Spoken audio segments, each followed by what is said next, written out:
The M1A2 Abrams is the best tank in the world. It is the most lethal tank in the world, and it has been since the 70s.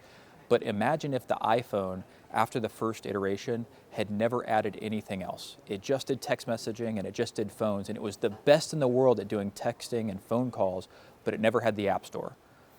This has the App Store. You have customizable screens in your cars now. You have sensors that provide safety features. You have things that augment the driver. And then the OEMs can monitor the progress, or if you needed to connect to somebody in an emergency in 911. All those wonderful features, that's what changes on the tank going forward. We can now take derivatives of all that technology and put it in the hands of soldiers. What I think is truly magical about the M1E3 is, as we think about what robots bring to the battlefield, as we think about what drones bring to the battlefield, this tank is connected so that the crew inside of it can leverage robotics, can leverage drones from the safety of the tank, and they don't have to be the first thing in the fight.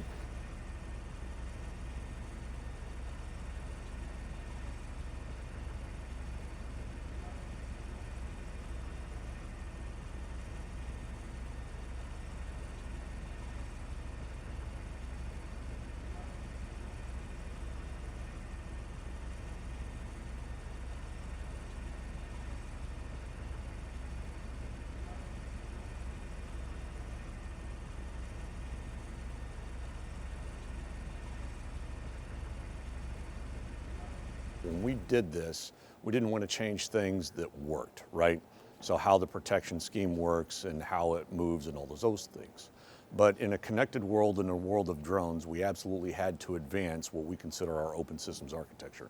It needs a digital front end. America's next first battle should not be humans first. It should be us trading blood for steel, and it should be our robots going in first. We should be protecting our warfighters with technology like the E3 so that as many drones and robots as possible can be controlled from something like this. Where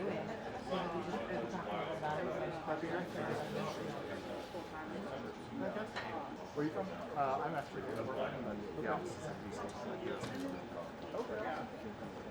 We just got also talking about how we're working with GM and Ford on some other opportunities. The digital controls now mirror the gaming environment. The training time is significantly reduced. A 13-year-old could probably learn how to drive this thing faster than I could, truthfully, and that's exactly what we want. And then provide them all of the artificial tools that come with advanced chips, whether it's NVIDIA or Qualcomm or pick your US chip manufacturer.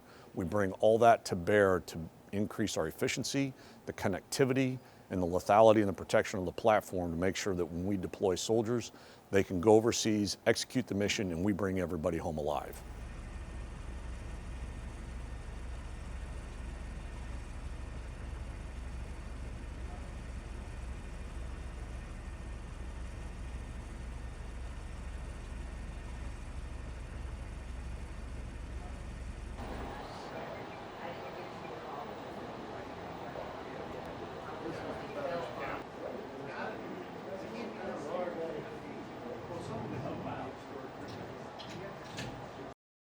In the current warfare, mobility is safety. There's a misperception that the tank is supposed to sit idly by and protect you from everything. What we have seen in Ukraine, what we have seen in the Middle East is that if you are sitting too long, you will be targeted and you will not survive. So being able to have 50% reduction in fuel need for the same mission profile, that's part of safety and survivability.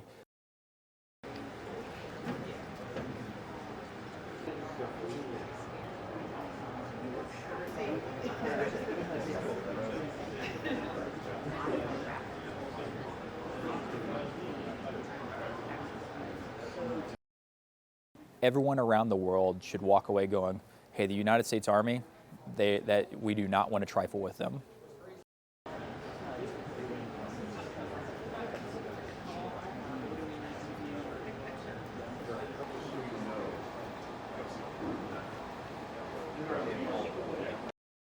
I mean, first of all, it's a tank, so like everybody likes to see tanks. I feel it's like, especially every guy would like to see a tank, and I think it's good to see how they're bringing business back into Detroit using American businesses to, outfit the tank.